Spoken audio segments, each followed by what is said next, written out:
শব্দগুলো আমি রেকর্ডিং করতেছিলাম, তখন আম্মু এই পাশ দিতে আসছিল, এটা গোটা আম্মুর পাশ দিয়ে পড়ছে, সবাইকে আমি রুমে ঢুকাইতে পারছি, কিন্তু আমি আম্মুকে ঢুকাইতে পারলাম না।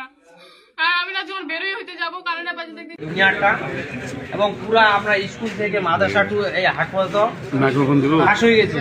তো কিছু আমাদের মালিকানা আছে ওই পাশে, দুনিয়ার যেটা বাজার আছে রানিং ওই পাশে, ওটা আমাদের মালিকানায় আছি।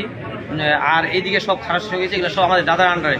এই দুনিয়াটা মূলত আমাদের, আমি নদী ধনির নাতি। তো মাদ্রাসার আন্ডারে জমিটা ছিল, যখন 2009 সালে আসলো আওয়ামী লীগ সরকার, 10 সালে আসে ওরা জোরপূর্বকভাবে এখানে জোর করে ঘর বাঁধে নিল।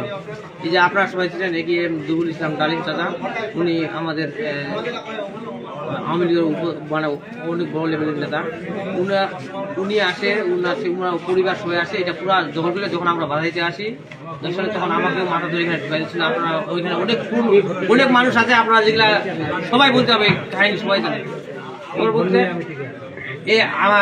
এখানে আমরা 8টা রুম ই করছে। আর